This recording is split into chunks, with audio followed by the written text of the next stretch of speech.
दर्शकबिन सुरु गरौँ आजका मुख्य समाचारबाट। एकैचोटि 3 प्रधानमन्त्री नियुक्ति हुँदै अब देशको हालत के होला? उदयपुरमा घट्न थाल्यो कोरोना संक्रमण। मौसम बुलेटिन। आज यी प्रदेशमा हुनेछ भारी वर्षा।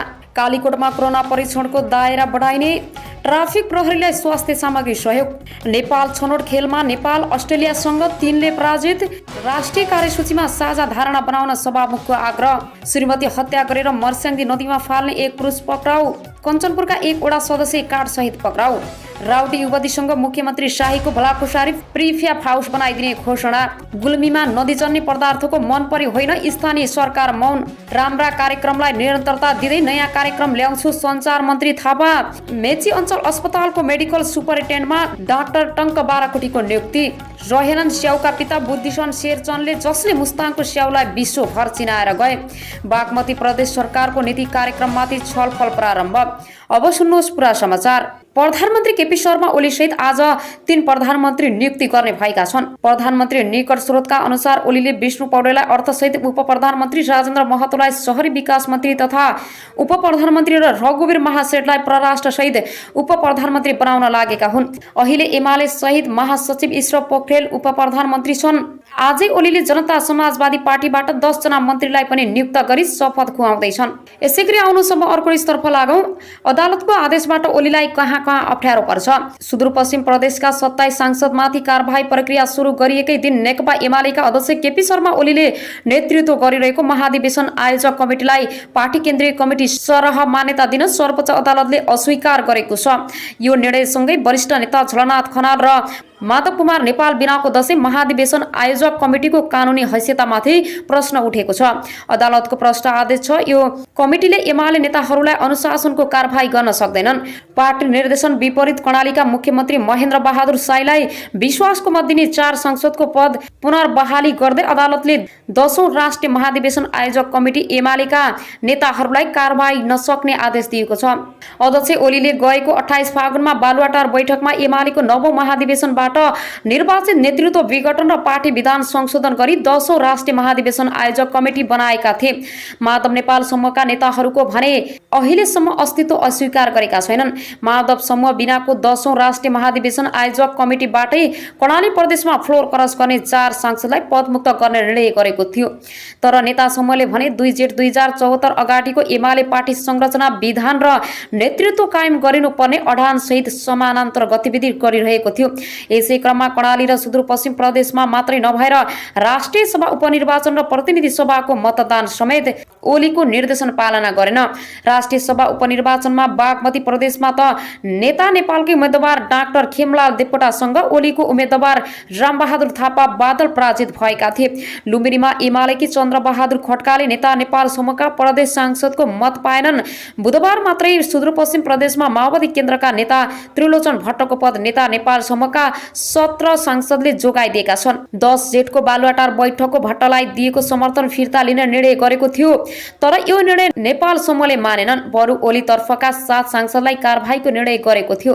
अदालतले भने अब सुदूरपश्चिम प्रदेशका 17 सांसदलाई कारबाही गर्न नसक्ने अल्पकालीन नजिर स्थापित गरिएको छ।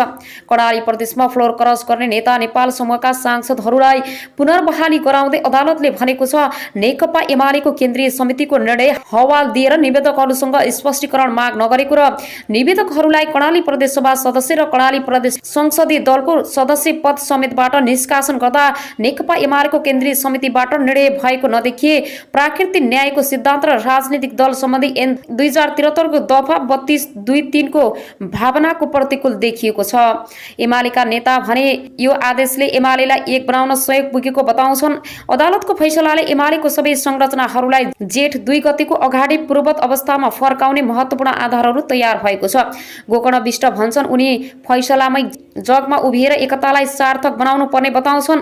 अर्का नेता विष्णु रिजाल पनि 2 जेठमा फर्केर एकताबद्ध एमाले बनाउनुको विकल्प नरहेकोमा तर्क गर्छन्।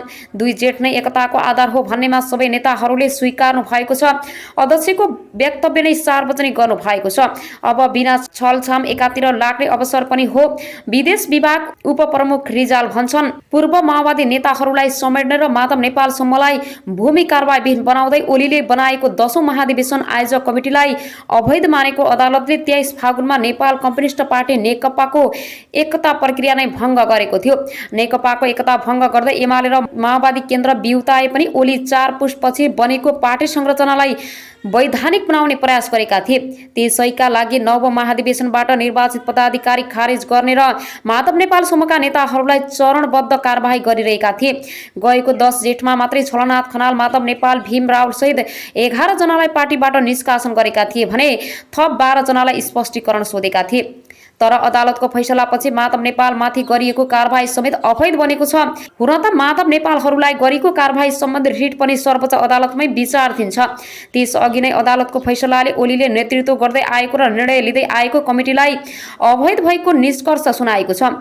यसले सङ्कट भने अब ओलीमाथि देखिन्छ, किनभने माधव नेपालसम्मले 23 फागुनको अदालतको फैसला अनुसार नव महाधिवेशनको पार्टी संरचना कायम गरिनुपर्ने अडान लिइरहेको छ। तर ओली भने संसद भङ्ग गर्ने निर्णयमा साथ दिएका रामबहादुर थापा, बादल सहित माओवादी नेता बिनाको पार्टी कमिटी कायम गर्ने पक्षमा छैनन्। गएको आइतबार सार्वजनिक वक्तव्यमा पनि पूर्व माओवादी नेताहरू सहितकै पार्टी कमिटी कायम गर्ने गरी 3 जेठ 2074 मा फर्कने उल्लेख गरेका थिए। अब पनि ओली आफ्नो अडानबाट सम्झौता गर्न चाहेनन् भने थप नोक्सान एमाले र ओलीलाई नै पर्ने देखिन्छ, किनभने कर्णाली सुदूरपश्चिम र राष्ट्रिय सभा उपनिर्वाचनमा पराजय बेहोरिसकेका ओली विरुद्ध माधव नेपालसम्म सबै ठाउँ उत्रन सक्छन्। कारबाही पनि गर्न नसक्ने भएपछि आफ्नो माग पूरा नभएका समानान्तर निर्णय लिन माधवसम्म नरोकिन सक्छ। तर त्यसतर्फ नगएर एकता जोगाउने अवसरका रूपमा अदालतको फैसलालाई लिनुपर्ने माधवसम्मका नेता सुरेन्द्र पाण्डे बताउँछन्। हामी अदालतको फैसलालाई सम्मान गर्छौं, हिजो पनि सम्मान गरेका थियौं, आज पनि सम्मान गर्छौं। यसैगरी आउनु सब अर्को न्युजतर्फ लागौं। बागमती प्रदेश सरकारको नीति कार्यक्रममाथि छलफल प्रारम्भ सुरु भएको छ। बागमती प्रदेश सभाको आज बसेको बैठकमा हिजो प्रदेश प्रमुख विष्णु प्रसाद प्रसाईले सरकारका तर्फबाट प्रस्तुत गर्नुभएको आगामी अगाव 2078 र 79 को नीति तथा कार्यक्रम प्रति पूर्ण छलफल प्रारम्भ भएको छ। बैठकमा नीति तथा कार्यक्रममाथि सत्ता पक्ष तथा विपक्षका प्रदेश सभाका 49 सदस्यले आफ्नो धारणा व्यक्त गर्दै आगामी वर्षका लागि आउने बजेटमा कोभिड-19 नियन्त्रणका लागि गरिने दीर्घकालीन योजना र भौतिक पूर्वाधार विकासका लागि बहुवर्षीय योजना समेट्नुपर्ने सुझावहरू प्रस्तुत गर्नु भएको थियो। सत्ता पक्षका सदस्यहरूले सरकारले कोभिड-19 नियन्त्रणका लागि अध्यक्षको स्थापना गरेमा स्वागत गर्दै प्रदेशका सबै बालबालिका, वृद्ध वृद्धा र किशोर किशोरीलाई नियमित खोप लगाउनु पर्ने व्यवस्था गर्नुपर्नेमा जोड दिनुभयो। उहाँहरूले प्रदेशसभामा दोलखा जिल्लाबाट निर्वाचित स्वर्गीय पशुपति चौलागाईको स्मृतिलाई ताजा राख्न प्रदेश सरकारले दोलखा अस्पताललाई पशुपति चौलागाई स्मृति अस्पताल नामकरण गर्न माग गर्नुभयो।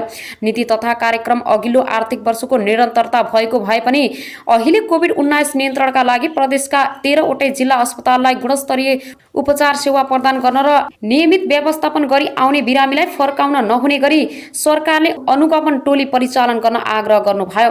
उहाँहरूले प्रदेश सरकारले अहिले कोभिड रोग नियन्त्रणका लागि लड्नुपर्ने अवस्थामा सङ्घीय र राजधानी काठमाडौँसँग जोडिने भीमफेदी कुलेखानी 9 पोस्ट बहादुर बोगटी सुरुङ मार्ग निर्माण गर्ने क्रममा तत्कालीन पूर्वाधार विकास कम्पनीलाई सङ्घीय सरकारले अनुमति पत्र खारेज नगरेसम्म हाल सरकारको योजनालाई कार्यान्वयन गर्न कठिनाई हुने र संसारकै अग्रसरतामा विद्युतीय बहस सञ्चालनमा गरिएको बोलपत्र पनि रद्द गर्दै त्यसतर्फ लगानी गर्नेतर्फ कोभिड-19 को रोकथाम तथा नियन्त्रण र उपचार सेवामा लगाउन सुझाव दिनुभयो। यसैगरी फेरि पनि तपाईहरूको माझमा नयाँ न्युजहरू ल्याएर उपस्थित हुने नै छु। सपना अनलाइन टिभीलाई लाइक, कमेन्ट, शेयर, सब्स्क्राइब गरी साथै छेउमा रहेको बेल आइकनलाई दबाई अलमा क्लिक गर्न नबिर्सनुहोला भन्दै अहिलेलाई भने तपाईहरूको माझबाट बिदा हुन चाहन्छु। हस्त नमस्ते।